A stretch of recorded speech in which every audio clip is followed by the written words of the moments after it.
شروع اللہ کا نام لے کر جو بڑا مہربان نہایت رحم والا ہے۔ اے نبی، مجاہد لوگ تم سے غنیمت کے مال کے بارے میں دریافت کرتے ہیں کہ کیا حکم ہے۔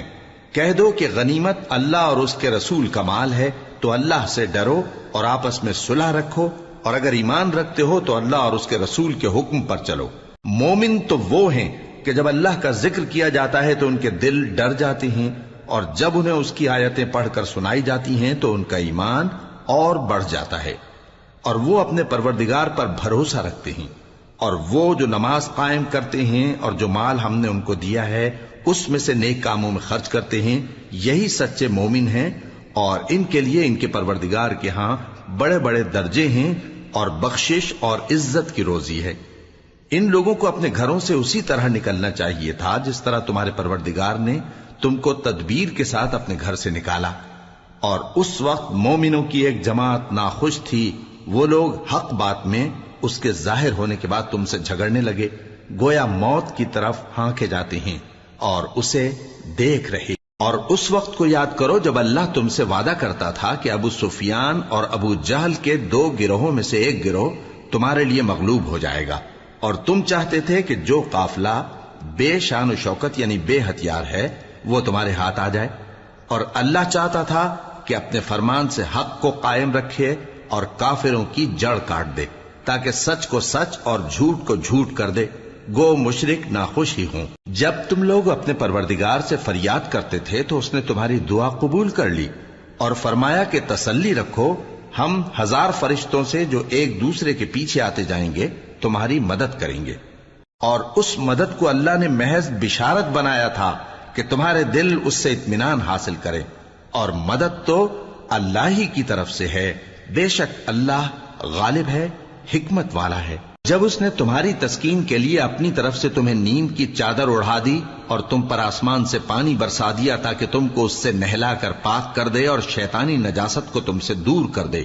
اور اس لیے بھی کہ تمہارے دلوں کو مضبوط کر دے اور اس سے تمہارے پاؤں جمائے رکھے۔ جب تمہارا پروردگار فرشتوں کو ارشاد فرماتا تھا کہ میں تمہارے ساتھ ہوں، تم مومنوں کو تسلی دو کہ ثابت قدم رہیں، میں ابھی کافروں کے دلوں میں رعب و ہیبت ڈالے دیتا ہوں، سو ان کی گردنیں اڑا دو اور ان کی پور پور توڑ دو۔ یہ سزا اس لیے دی گئی کہ انہوں نے اللہ اور اس کے رسول کی مخالفت کی،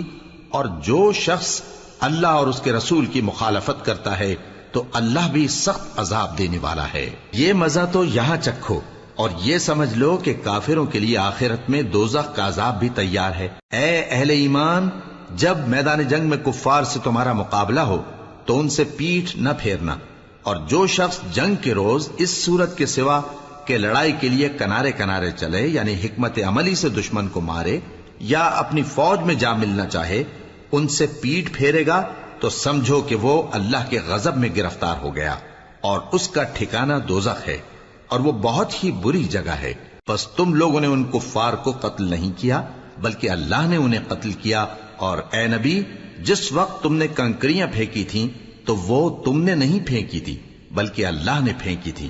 اس سے غرض یہ تھی کہ مومنوں کو اپنے احسانوں سے اچھی طرح آزما لے، بے شک اللہ سنتا ہے، جانتا ہے۔ ہوا بھی یوں ہی، اور کچھ شک نہیں کہ اللہ کافروں کی تدبیر کو کمزور کر دینے والا ہے۔ کافروں، اگر تم فیصلہ چاہتے ہو تو تمہارے پاس فیصلہ آ چکا، اگر تم اپنے افعال سے باز آ جاؤ تو تمہارے حق میں بہتر ہے، اور اگر پھر نافرمانی کرو گے تو ہم بھی پھر تمہیں عذاب کریں گے، اور تمہاری جماعت خواہ کتنی ہی بڑی ہو تمہارے کچھ بھی کام نہ آئے گی، اور اللہ تو مومنوں کے ساتھ ہے۔ اے ایمان والو، اللہ اور اس کے رسول کے حکم پر چلو اور اس سے روگردانی نہ کرو جبکہ تم سنتے بھی ہو، اور ان لوگوں جیسے نہ ہونا جو کہتے ہیں کہ ہم نے سن لیا مگر حقیقت میں نہیں سنتے۔ کچھ شک نہیں کہ اللہ کے نزدیک تمام جانداروں میں بدترین وہ بہرے گونگے لوگ ہیں جو عقل سے کام نہیں لیتے، اور اگر اللہ ان میں خیر کی طلب دیکھتا تو ان کو سننے کی توفیق بخشتا، اور اگر یوں ہی انہیں سنوا دیتا تو وہ منہ پھیر کر بھاگ جاتے۔ مومنوں، اللہ اور اس کے رسول کا حکم قبول کرو، جبکہ رسول تمہیں ایسے کام کے لیے بلاتے ہیں جو تم کو زندگی جاوداں بخشتا ہے، اور جان رکھو کہ اللہ آدمی اور اس کے دل کے درمیان حائل ہو جاتا ہے، اور یہ بھی کہ تم سب اس کے روبرو جمع کیے جاؤ گے۔ اور اس فتنے سے ڈرو جو خصوصیت کے ساتھ انہی لوگوں پر واقع نہ ہوگا جو تم میں گناہگار ہیں، اور جان رکھو کہ اللہ سخت عذاب دینے والا ہے۔ اور اس وقت کو یاد کرو جب تم زمین مکہ میں قلیل اور ضعیف سمجھے جاتے تھے اور ڈرتے رہتے تھے کہ لوگ تمہیں اڑا نہ لے جائیں، یعنی ختم نہ کر دیں، تو اس نے تم کو جگہ دی اور اپنی مدد سے تم کو تقویت بخشی اور پاکیزہ چیزیں کھانے کو دیں تاکہ اس کا شکر کرو۔ اے ایمان والو، نہ تو اللہ اور رسول سے خیانت کرو اور نہ اپنی امانتوں میں خیانت کرو، اور تم ان باتوں کو جانتے ہو، اور جان رکھو کہ تمہارا مال اور اولاد بڑی آزمائش ہے، اور یہ کہ اللہ کے پاس نیکیوں کا بڑا ثواب ہے۔ مومنو، اگر تم اللہ سے ڈرو گے تو وہ تمہارے لیے حق و باطل کا فرق ظاہر کر دے گا اور تمہارے گناہ مٹا دے گا اور تمہیں بخش دے گا، اور اللہ بڑے فضل والا ہے۔ اور اس وقت کو یاد کرو جب کافر لوگ تمہارے بارے میں چال چل رہے تھے کہ تم کو قید کر دیں یا جان سے مار دیں یا وطن سے نکال دیں، تو ادھر تو وہ چال چل رہے تھے اور ادھر اللہ تدبیر کر رہا تھا، اور اللہ بہترین تدبیر کرنے والا ہے۔ اور جب ان کو ہماری آیتیں پڑھ کر سنائی جاتی ہیں تو کہتے ہیں یہ کلام ہم نے سن لیا ہے، اگر ہم چاہیں تو اسی طرح کا کلام ہم بھی کہہ دیں، اور یہ ہے ہی کیا، صرف اگلے لوگوں کی حکایتیں ہیں۔ اور جب انہوں نے کہا کہ اے اللہ، اگر یہ قرآن تیری طرف سے برحق ہے تو ہم پر آسمان سے پتھر برسا یا کوئی اور تکلیف دینے والا عذاب بھیج دے۔ اور اللہ ایسا نہ تھا کہ جب تک ہے پیغمبر تم ان میں تھے انہیں عذاب دیتا، اور نہ ایسا ہے کہ وہ تو بخشش مانگیں اور اللہ انہیں عذاب دے۔ اور اب ان کے لیے کون سی وجہ ہے کہ وہ انہیں عذاب نہ دے، جبکہ وہ مسجد حرام میں نماز پڑھنے سے روکتے ہیں، جبکہ وہ اس مسجد کے متولی بھی نہیں ہیں۔ اس کے متولی تو صرف پرہیزگار ہیں، لیکن ان میں کے اکثر نہیں جانتے۔ اور ان لوگوں کی نماز خانہ کعبہ کے پاس سیٹیاں اور تالیاں بجانے کے سوا کچھ نہ تھی، تو تم جو کفر کرتے تھے اب اس کے بدلے عذاب کا مزہ چکھو۔ جو لوگ کافر ہیں اپنا مال خرچ کرتے ہیں کہ لوگوں کو اللہ کے رستے سے روکیں، سو ابھی اور خرچ کریں گے، مگر آخر وہ خرچ کرنا ان کے لیے موجب افسوس ہوگا، اور وہ مغلوب ہو جائیں گے، اور کافر لوگ دوزخ کی طرف ہانکے جائیں گے تاکہ اللہ پاک سے ناپاک کو الگ کر دے اور ناپاک کو ایک دوسرے پر رکھ کر ایک ڈھیر بنا دے، پھر اس کو دوزخ میں ڈال دے۔ یہی لوگ خسارہ پانے والے ہیں۔ اے پیغمبر، کفار سے کہہ دو کہ اگر وہ اپنے افعال سے باز آ جائیں تو جو ہو چکا وہ انہیں معاف کر دیا جائے گا، اور اگر پھر وہی حرکات کرنے لگیں گے تو اگلے لوگوں کا جو طریقہ جاری ہو چکا ہے وہی ان کے حق میں بھی برتا جائے گا۔ اور ان لوگوں سے لڑتے رہو یہاں تک کہ فتنہ یعنی کفر کا فساد باقی نہ رہے اور دین سب اللہ ہی کا ہو جائے، اور اگر وہ باز آ جائیں تو اللہ ان کے کاموں کو دیکھ رہا ہے، اور اگر روگردانی کریں تو جان رکھو کہ اللہ تمہارا حمایتی ہے، اور وہ خوب حمایتی اور خوب مددگار ہے۔ اور جان رکھو کہ جو مال غنیمت تم کفار سے حاصل کرو اس میں سے 5واں حصہ اللہ کا اور اس کے رسول کا اور اہل قرابت اور یتیموں کا اور محتاجوں کا اور مسافروں کا ہے۔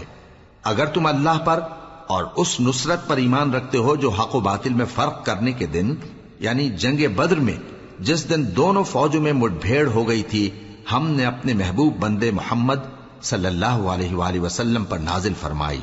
اور اللہ ہر چیز پر قادر ہے۔ جس وقت تم مدینے سے قریب کے ناکے پر تھے اور کافر دور کے ناکے پر، اور قافلہ تم سے نیچے اتر گیا تھا، اور اگر تم جنگ کے لیے آپس میں قرارداد کر لیتے تو وقت معین پر جمع ہونے میں تقدیم و تاخیر ہو جاتی، لیکن اللہ کو منظور تھا کہ جو کام ہو کر رہنے والا تھا اسے کر ہی ڈالے، تاکہ جو مرے بصیرت پر یعنی یقین جان کر مرے، اور جو جیتا رہے وہ بھی بصیرت پر یعنی حق پہچان کر جیتا رہے۔ اور کچھ شک نہیں کہ اللہ سنتا ہے، جانتا ہے۔ اس وقت اللہ نے تمہیں خواب میں کافروں کو تھوڑی تعداد میں دکھایا تھا، اور اگر بہت کر کے دکھاتا تو تم لوگ جی چھوڑ دیتے اور جو کام درپیش تھا اس میں جھگڑنے لگتے، لیکن اللہ نے تمہیں اس سے بچا لیا، بے شک وہ سینوں کی باتوں تک سے واقف ہے۔ اور اس وقت جب تم ایک دوسرے کے مقابل ہوئے تو کافروں کو تمہاری نظروں میں تھوڑا کر کے دکھاتا تھا اور تم کو ان کی نگاہوں میں تھوڑا کر کے دکھاتا تھا، تاکہ اللہ کو جو کام کرنا منظور تھا اسے کر ڈالے۔ اور سب کاموں کا رجوع اللہ ہی کی طرف ہے۔ مومنو، جب کفار کی کسی جماعت سے تمہارا مقابلہ ہو تو ثابت قدم رہو اور اللہ کو بہت بہت یاد کرو تاکہ مراد حاصل کر لو، اور اللہ اور اس کے رسول کے حکم پر چلو، اور آپس میں جھگڑا نہ کرنا کہ ایسا کرو گے تو تم بزدل ہو جاؤ گے اور تمہاری ہوا اکھڑ جائے گی، اور صبر سے کام لو کہ اللہ صبر کرنے والوں کا مددگار ہے۔ اور ان لوگوں جیسے نہ ہونا جو اتراتے ہوئے یعنی حق کا مقابلہ کرنے کے لیے اور لوگوں کو دکھانے کے لیے گھروں سے نکل آئے اور لوگوں کو اللہ کی راہ سے روکتے ہیں، اور جو اعمال یہ کرتے ہیں اللہ ان کا احاطہ کیے ہوئے ہے۔ اور جب شیطان نے ان کے اعمال ان کو آراستہ کر دکھائے اور کہا کہ آج کے دن لوگوں میں سے کوئی تم پر غالب نہ ہوگا اور میں تمہارا رفیق ہوں، لیکن جب دونوں فوجیں ایک دوسرے کے مقابل صف آرا ہوئیں تو پسپا ہو کر چل دیا اور کہنے لگا کہ مجھے تم سے کوئی واسطہ نہیں، میں تو ایسی چیزیں دیکھ رہا ہوں جو تم نہیں دیکھ سکتے، مجھے تو اللہ سے ڈر لگتا ہے اور اللہ سخت عذاب کرنے والا ہے۔ اس وقت منافق اور کافر جن کے دلوں میں بیماری تھی کہتے تھے کہ ان لوگوں کو ان کے دین نے مغرور کر رکھا ہے، اور جو شخص اللہ پر بھروسہ رکھتا ہے تو اللہ غالب ہے، حکمت والا ہے۔ اور کاش تم اس وقت کی کیفیت دیکھو جب فرشتے کافروں کی جانیں نکالتے ہیں کہ ان کے چہروں اور پیٹھوں پر مارتے جاتے ہیں اور کہتے ہیں اب آگ کے عذاب کا مزہ چکھو، یہ ان اعمال کی سزا ہے جو تمہارے ہاتھوں نے آگے بھیجی ہیں، اور یہ جان رکھو کہ اللہ بندوں پر ظلم نہیں کرتا۔ جیسا حال فرعونیوں اور ان سے پہلے لوگوں کا ہوا تھا ویسا ہی ان کا ہوا کہ انہوں نے اللہ کی آیتوں سے کفر کیا تو اللہ نے ان کے گناہوں کی سزا میں ان کو پکڑ لیا۔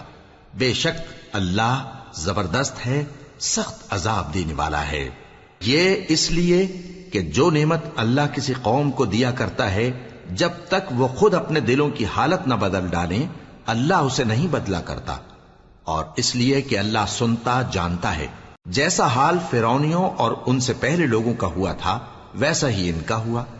انہوں نے اپنے پروردگار کی آیتوں کو جھٹلایا تو ہم نے ان کو ان کے گناہوں کے سبب ہلاک کر ڈالا اور فرعونیوں کو ڈبو دیا، اور وہ سب ظالم تھے۔ جانداروں میں سب سے بدتر اللہ کے نزدیک وہ لوگ ہیں جو کافر ہیں، سو وہ ایمان نہیں لاتے۔ جن لوگوں سے تم نے صلح کا عہد کیا ہے پھر وہ ہر بار اپنے عہد کو توڑ ڈالتے ہیں اور اللہ سے نہیں ڈرتے، اگر تم ان کو لڑائی میں پاؤ تو انہیں ایسی سزا دو کہ جو لوگ ان کے پس پشت ہوں وہ ان کو دیکھ کر بھاگ جائیں، عجب نہیں کہ ان کو اس سے عبرت ہو۔ اور اگر تم کو کسی قوم سے دغابازی کا خوف ہو تو ان کا عہد انہی کی طرف پھینک دو کہ اس طرح تم سب برابر ہو جاؤ۔ کچھ شک نہیں کہ اللہ دغابازوں کو دوست نہیں رکھتا، اور کافر یہ خیال ہرگز نہ کریں کہ وہ آگے نکل گئے ہیں، وہ ہمیں عاجز نہیں کر سکتے۔ اور جہاں تک ہو سکے فوج کی جمعیت کے زور سے اور گھوڑوں کے تیار رکھنے سے ان کے مقابلے کے لیے مستعد رہو کہ اس سے اللہ کے دشمنوں اور تمہارے دشمنوں اور ان کے سوا اور لوگوں پر جن کو تم نہیں جانتے اور اللہ جانتا ہے ہیبت بیٹھی رہے گی، اور تم جو کچھ اللہ کی راہ میں خرچ کرو گے اس کا ثواب تم کو پورا پورا دیا جائے گا اور تمہارا ذرا نقصان نہ کیا جائے گا۔ اور اگر یہ لوگ صلح کی طرف مائل ہوں تو تم بھی اس کی طرف مائل ہو جاؤ، اور اللہ پر بھروسہ رکھو، کچھ شک نہیں کہ وہ سب کچھ سنتا ہے، جانتا ہے۔ اور اگر یہ چاہیں کہ تم کو فریب دیں تو اللہ تمہیں کفایت کرے گا، وہی تو ہے جس نے تم کو اپنی مدد سے اور مسلمانوں کی جمعیت سے تقویت بخشی اور ان کے دلوں میں الفت پیدا کر دی، اور اگر تم دنیا بھر کی دولت خرچ کرتے تب بھی ان کے دلوں میں الفت پیدا نہ کر سکتے، مگر اللہ ہی نے ان میں الفت ڈال دی، بے شک وہ زبردست ہے، حکمت والا ہے۔ اے نبی، اللہ تم کو اور مومنوں کو جو تمہارے پیرو ہیں کافی ہے۔ اے نبی، مسلمانوں کو جہاد کی ترغیب دو۔ اگر تم میں 20 آدمی ثابت قدم رہنے والے ہوں گے تو 200 کافروں پر غالب رہیں گے، اور اگر 100 ایسے ہوں گے تو 1000 پر غالب رہیں گے، اس لیے کہ کافر ایسے لوگ ہیں کہ کچھ بھی سمجھ نہیں رکھتے۔ اب اللہ نے تم پر سے بوجھ ہلکا کر دیا اور معلوم کر لیا کہ ابھی تم میں کسی قدر کمزوری ہے، پس اگر تم میں 100 ثابت قدم رہنے والے ہوں گے تو وہ 200 پر غالب رہیں گے، اور اگر 1000 ہوں گے تو اللہ کے حکم سے 2000 پر غالب رہیں گے، اور اللہ ثابت قدم رہنے والوں کا مددگار ہے۔ پیغمبر کو شایع نہیں کہ اس کے قبضے میں قیدی رہیں جب تک کافروں کو قتل کر کے زمین میں کثرت سے خون نہ بہا دے۔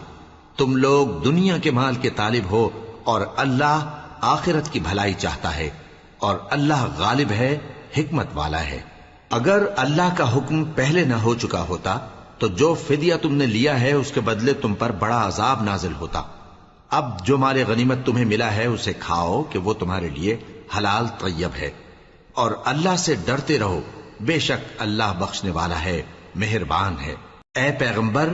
جو قیدی تمہارے قبضے میں یعنی گرفتار ہیں ان سے کہہ دو کہ اگر اللہ تمہارے دلوں میں نیکی معلوم کرے گا تو جو مال تم سے چھن گیا ہے اس سے بہتر تمہیں عنایت فرمائے گا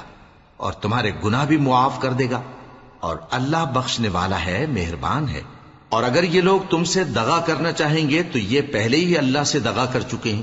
تو اس نے ان کو تمہارے قبضے میں کر دیا، اور اللہ دانا ہے، حکمت والا ہے۔ جو لوگ ایمان لائے اور جنہوں نے ہجرت کی اور اللہ کی راہ میں اپنے مال اور جان سے لڑے، وہ اور جنہوں نے ہجرت کرنے والوں کو جگہ دی اور ان کی مدد کی، وہ آپس میں ایک دوسرے کے رفیق ہیں۔ اور جو لوگ ایمان تو لے آئے لیکن ہجرت نہیں کی، تو جب تک وہ ہجرت نہ کریں تم کو ان کی رفاقت سے کچھ سروکار نہیں۔ اور اگر وہ تم سے دین کے معاملات میں مدد طلب کریں تو تم کو مدد کرنی لازم ہے، مگر ان لوگوں کے مقابلے میں کہ تم میں اور ان میں صلح کا عہد ہو مدد نہیں کرنی چاہیے، اور اللہ تمہارے سب کاموں کو دیکھ رہا ہے۔ اور جو لوگ کافر ہیں وہ بھی ایک دوسرے کے رفیق ہیں۔ تو مومنو، اگر تم یہ کام نہ کرو گے تو ملک میں فتنہ برپا ہو جائے گا اور بڑا فساد مچے گا۔ اور جو لوگ ایمان لائے اور وطن سے ہجرت کر گئے اور اللہ کی راہ میں جہاد کرتے رہے، اور جنہوں نے ہجرت کرنے والوں کو جگہ دی اور ان کی مدد کی، یہی لوگ سچے مسلمان ہیں۔ ان کے لیے اللہ کے ہاں بخشش اور عزت کی روزی ہے۔ اور جو لوگ بعد میں ایمان لائے اور وطن سے ہجرت کر گئے اور تمہارے ساتھ ہو کر جہاد کرتے رہے، وہ بھی تمہیں میں سے ہیں۔ اور رشتہ دار اللہ کے حکم کی روح سے ایک دوسرے کے زیادہ حقدار ہیں، کچھ شک نہیں کہ اللہ ہر چیز سے واقف ہے۔